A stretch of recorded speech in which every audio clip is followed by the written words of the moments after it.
નમસ્કાર. અમરેલીમાં સ્થાનિક સ્વરાજ્યની ચૂંટણી પહેલા રાજકીય માહોલ ગરમાયો. પૂર્વ નેતા વિપક્ષ પરેશ ધાનાણીએ સત્તાપક્ષ સામે આક્રમક મોરચો ખોલ્યો. પરેશ ધાનાણીએ અમરેલીના ટાવર અને ગાયકવાડ રાજના રાજમહેલ મુદ્દે ધગધગતું ટ્વીટ કરી પ્રહાર કર્યો. ગામનું ગૌરવ ગીરવે મુકાયું શીર્ષક હેઠળ તેમણે રાજમહેલની હરાજી અને હેરિટેજ હોટલ બનાવવાના મુદ્દે સવાલો ઉઠાવ્યા. સાથે જ ટાવર સાથે જોડાયેલા મુદ્દે પણ તેમણે કટાક્ષ કરતા જણાવ્યું કે અમરેલીનું નાક કપાયું છે. આ ટ્વીટ બાદ રાજકારણમાં ગરમાવો જોવા મળી રહ્યો. વધુ સમાચાર માટે જોડાયેલા રહો આરપી ગુજરાત ન્યૂઝ રાજકોટ.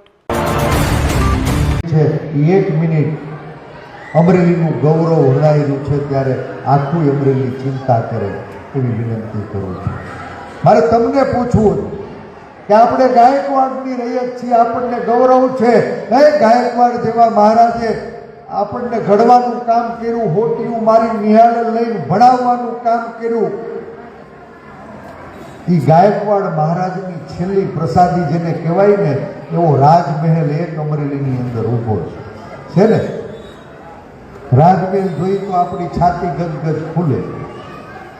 હા, રાજમહેલ ગાયકવાડ મહારાજની પ્રસાદી આપણે જોઈ છે કે હમણાં નવા નળિયા ચડ્યા, ભીતના નવા થાય છે. એ હુકામ થાય છે તમને કોઈ ખબર ખરા? હે, આપણને એમ હતું કે આ રાજમહેલ એ અમરેલીનું ગૌરવ વધારશે. મને જાણવા મળ્યું છે કે આ ગાયકવાડ મહારાજે અમરેલીને આપેલી છેલ્લી પ્રસાદી એવો રાજમહેલ છે ને, એ રાજમહેલ ખાનગી કંપનીને ગીરવે મૂકી દીધો છે. એ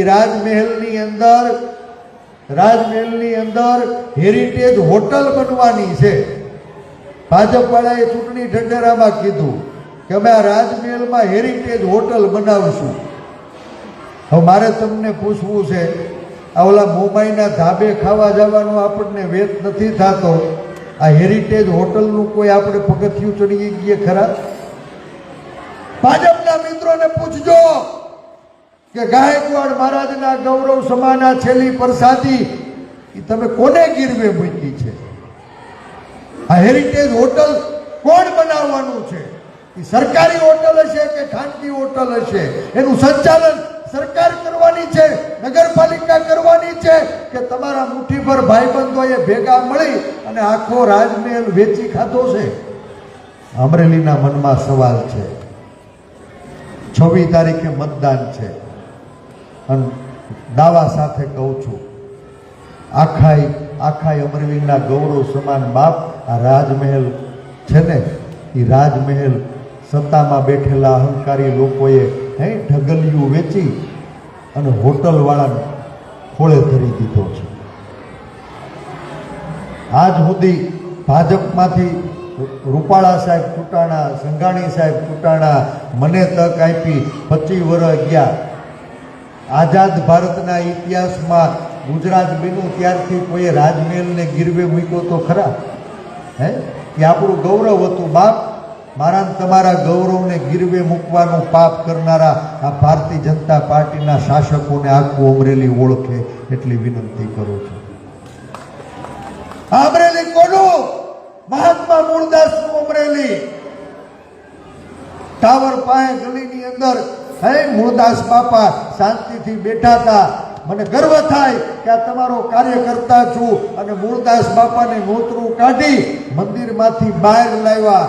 નાગનાથ સર્કલમાં મૂળદાસ બાપાને પધરાવ્યા. હે બાપા, ગામની વચ્ચે બેહો, આખા ગામની ચારેય દેશનો તમે ખ્યાલ રાખજો, સૌની સુખ શાંતિ અને સમૃદ્ધિ મળે એવા આશીર્વાદ આપજો. એ મૂળદાસ બાપા એને ગલીમાંથી બહાર લાવ્યા અને આખા અમરેલીનું નાક કહેવાય ને એવા ટાવરની નીચે પધરાવ્યા. શેક નહીં, ટાવરની નીચે મૂળદાસ બાપાને અમે પધરાવ્યા કે બાપા અમરેલી વાળા ઉપર કોકે કહેવત કીધી છે કે અમરેલી વાળો સુખી નહીં થાય. અમારી કઈ ભૂલ થઈ હોય તો માફ કરજો. અમે મૂળદાસ બાપાને ટાવર હેઠે બેહાડ્યા.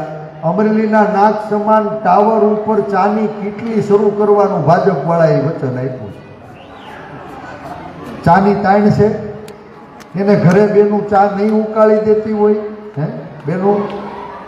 ભારતીય જનતા પાર્ટીએ એના ચૂંટણી ઢંઢેરામાં કીધું કે અમે અમરેલીના નાગ સમાન ટાવરની ઉપર કોફી ડેક ચાલુ કરશું, ચાની કીટલી ચાલુ કરશું.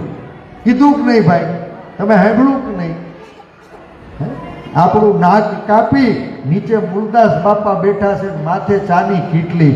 શરમ કરો, શરમ કરો, શરમ કરો. આવા લોકોને સબક શીખવાડજો. એક વખત એને અરીસામાં મોટું દેખાડજો. આખું ગામ હાકમટે મળીને મતદાન કરજો, સંગઠિત થઈને મતદાન કરજો, 100% મતદાન કરજો. આજે રાજમહેલ ગીરવે મૂક્યો છે. અમરેલીનું નાક કાપી અને ટાવર માથે ચાની કીટલી ચાલુ કરવાની વાત કરી છે. જો હજી નો સમજાને તો આખું ગામ ભણના દીકરા ગીરવે મૂકશે. અને રોકજો. અને રોકવા માટે મત નામના શસ્ત્રને ધાર કાઢી 26 તારીખે હાગમટે વોર્ડ નંબર 10માં મતદાન કરજો. 11 વોર્ડની અંદર જ્યાં હાથનું નિશાન દેખાય ને એવા બધાય ઉમેદવારોને જીતાડજો. આટલી જ વિનંતી સાથે આપ સૌએ બોલાવ્યું, સ્વાગત કર્યું, સાંભળો. આપ સૌનું હૃદય